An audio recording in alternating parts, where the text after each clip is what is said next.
Bismillahirrahmanirrahim. Assalamualaikum warahmatullahi wabarakatuh. Nah, sekarang masuk pembelajaran kedua. Bagaimana nih Ananda Adinda? Masih pada semangat kan belajarnya? Oke, ya, hari ini Bunda akan masuk ke pembelajaran pendidikan lingkungan hidup dengan materi pencemaran lingkungan. Kira-kira kalian tahu nggak ya pencemaran lingkungan itu apa?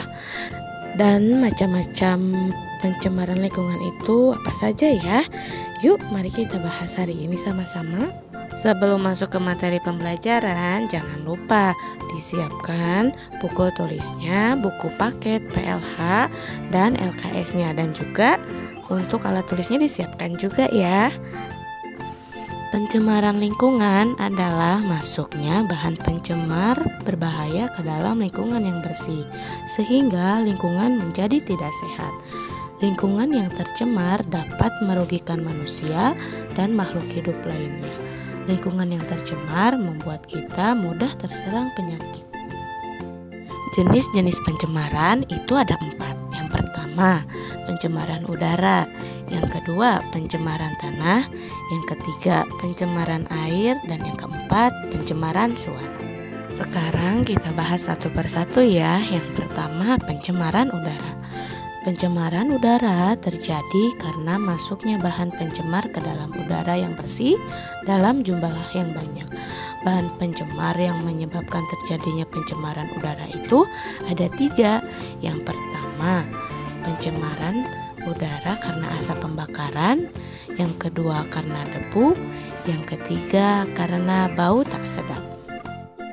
Penyebab pencemaran udara yang pertama, asap pembakaran. Asap pembakaran yang berasal dari pembakaran sampah, bahan bakar pabrik, rokok, dan kendaraan bermotor. Asap pembakaran menghasilkan gas-gas berbahaya seperti karbon monoksida dan karbon dioksida. Penyebab yang kedua karena debu. Debu adalah serbuk halus yang terbentuk dari bebatuan. Debu dapat dihasilkan dari letusan gunung berapi. Debu yang terbawa angin dan bercampur dengan udara membuat udara tercemar. Udara yang tercemar debu jika terhirup dapat menyebabkan gangguan saluran pernafasan. Selain asap dan debu, bau yang tidak sedap juga dapat menyebabkan pencemaran udara.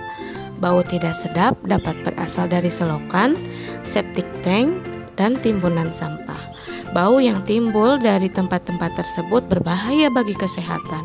Bau ini menimbulkan mual dan muntah, serta mempengaruhi keseimbangan tubuh kita. Jenis pencemaran yang kedua adalah pencemaran tanah. Pencemaran tanah menyebabkan tanah menjadi tidak subur. Tanah yang tidak subur tidak dapat ditanami tumbuh-tumbuhan. Beberapa bahan pencemar yang menyebabkan terjadinya pencemaran tanah adalah sebagai berikut. Pencemaran tanah oleh sampah plastik dan karet. Sampah plastik dan karet yang ditimbun di dalam tanah. Sampah plastik dan karet tidak dapat diurai di dalam tanah. Dibutuhkan waktu yang lama untuk mengurainya. Sampah plastik dan karet yang ditimbun di tanah akan mengeluarkan zat berbahaya. Zat berbahaya itu kemudian akan mencemari tanah. Kemudian limbah pabrik yang dibuang ke tanah. Limbah pabrik tersebut dapat mencemari tanah karena banyak zat berbahaya ke dalam tanah sehingga menyebabkan tanah menjadi tidak subur. Yang selanjutnya limbah rumah tangga. Misalnya air sabun dan deterjen yang menyerap ke dalam tanah sehingga limbah cair dapat menghilangkan kesuburan tanah. Limbah cair mencemari kandungan tanah dan membunuh organisme pengurai, misalnya cacing.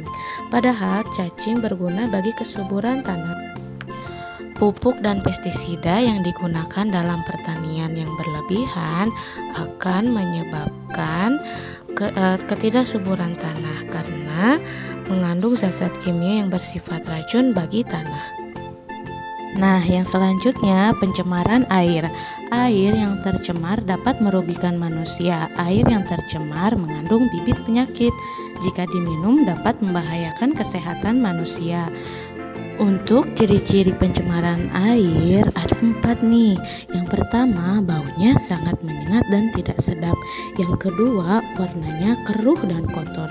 Yang ketiga, terdapat zat lain yang menempel. Dan yang keempat, kadang terdapat binatang kecil dalam air. Penyebab pencemaran air, nah bisa kita lihat ya, diantaranya sebagai berikut.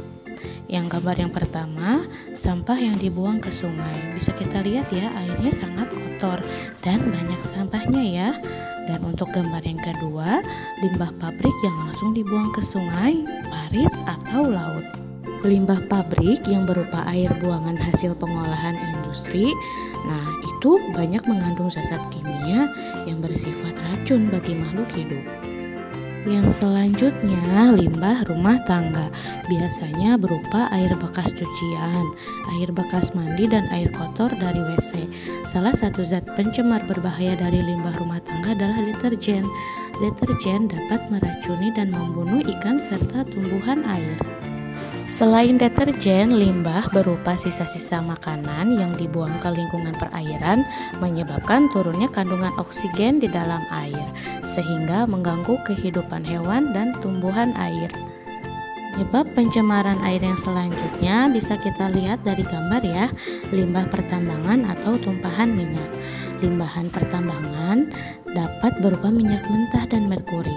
Minyak mentah yang mencemari laut berasal dari penyulingan minyak lepas pantai. Dapat juga tumpahan minyak dari kapal pengangkut minyak. Minyak mentah bersifat racun bagi ikan dan terumbu karang. Selain itu, minyak mentah merusak bulu burung yang menggantungkan hidupnya dari laut. Sementara merkuri atau air raksa berasal dari hasil pemurnian emas. Merkuri dapat menyebabkan penyakit kanker kulit, kelumpuhan saraf otak, dan cacat keturunan. Nah, penyebab pencemaran air yang selanjutnya adalah racun yang digunakan nelayan untuk menangkap ikan. Bisa kita lihat gambarnya ya. Ternyata ada juga nih nelayan yang menggunakan racun untuk menangkap ikan sehingga terjadi pencemaran air. Dan yang terakhir, penyebab pencemaran air yaitu pupuk dan pestisida yang digunakan dalam pertanian juga bisa menyebabkan pencemaran air. Untuk jenis pencemaran yang terakhir yaitu pencemaran suara. Tingkat kebisingan yang tinggi menyebabkan terjadinya pencemaran suara. Suara bising diantaranya berasal dari suara mesin pabrik, kemudian suara kendaraan bermotor, kemudian suara mesin pesawat, dan suara petasan. Tingkat kebisingan yang tinggi dapat mengganggu kesehatan karena memekakan telinga. Kebisingan dapat menyebabkan sulit tidur dan tuli. Nah, sekarang tadi penjelasannya sudah Bunda jelaskan untuk pencemaran lingkungan. Sekarang untuk tugasnya kalian kerjakan di buku paket PLH halaman 18. Jika sudah mempunyai buku paket, kerjakan di buku paket ya. Kalau yang belum punya buku paket bisa dikerjakan di buku catatan. Dan jangan lupa nanti ketika sudah mengerjakan tugasnya bisa dikirim ke wali kelasnya masing-masing ya. Demikian pembelajaran PLH hari ini mengenai pencemaran lingkungan. Jika ada yang masih belum paham atau ada yang mau ditanyakan, boleh ditanyakan ke Bunda atau ke wali kelasnya masing-masing ya. Tetap semangat belajar dan tetap jaga kesehatan ya Ananda Adinda yang soleh dan solehah. Wassalamualaikum warahmatullahi wabarakatuh.